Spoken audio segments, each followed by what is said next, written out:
Ako si Edwin Bibo. Ang trabaho ko rito sa barangay is volunteer bilang isang taga-pamayapa, Lupon. Pagkagising ko, siyempre, medyo magmumumog, maghihilamos. And then after that, magtitimpla ng kape. Pagtimpla ng kape, papahinga konti, tapos pupunta na rito sa barangay para magserbisyo naman sa komunidad. Kung ano po yung mga lumalapit na problema, hindi lalapit sa amin. Kami po yung tagapag-ayos ng mga problema nila. Talaga hindi namin pinakakawala hanggat hindi sila nag-aayos. Malit ako, siyempre, nagka-polio victim ako. 5 years old nga. Then, paglaki ko, medyo, nung naka-recover ako sa sakit ko, pilit ko na yung sarili ko, ginagabay ko na sa bawat gilid ng bahay. Tumatayo ako. Pagtayo ko, siyempre, nasanay na yung tuhod ko, paa ko, nasanay na nakatayo palagi. Hanggang sa lumalaki ako, ayun na, ilalakad ko na. Kahit nakaganito ako na, pagsabayan ako sa buhay.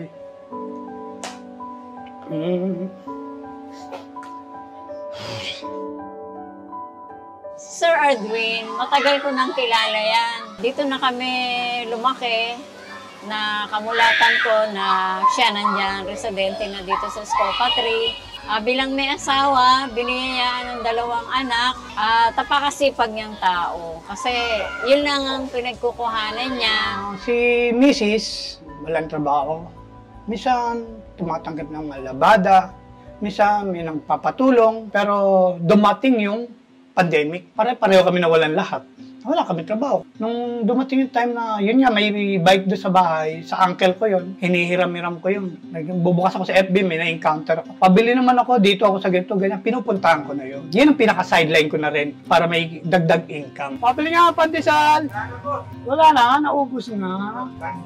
Magkano isa? Pagka pinagawa siya ng mga kasama namin, nasira yung plancha, ginagawa niya rin. Binibigyan din siya kahit pa pa. Hindi mo makikita yung alintala sa kanya na hindi niya magagawa. Kailangan, nagagawa niya talaga. May surprise tayo kay Kuya Edwin ngayon. Tara, punta natin siya. Ayaw. Ikaw, diba? Switzerland. Aba, Pilipinas. Umulan man, umaraw. Hi, Kuya Edwin! Nalita ko kasi kailangan mo lang ng bike para maghanap buhay. Opo. Para makapaghanap buhay na rin po. Kasi nga po, talagang sakita, talagang wala. Kailangan kong maghanap buhay ng may panibagong income para sa pamilya ko. Anong plano ninyo?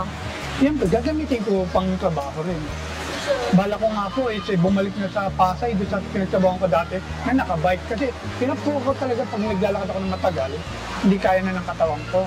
Pupunta kayo sa mga Facebook? Yes, ma'am. Nagtatanong-tanong, nagkamingi ng tulong. Masaya. Matagal niya ng pangarap magka-bike? Yes, ma'am. Kailan pa kayo nag-start mag-post sa Facebook? Nagka-pandemic. Sis, ito na yung panapangarap. Yes, ma'am. Regalo po sa inyo yan. Opo. Woman in Action. Maraming salamat po, ma'am. Ride safe? Opo. Ride safe? Yes, ma'am. Gano'n ka. Ride safe. Ride safe. Ride safe. Ride safe. Ito sa mga kapwa ko, PWD, hindi masama mangarap. Patuloy lang. Laban lang sa buhay.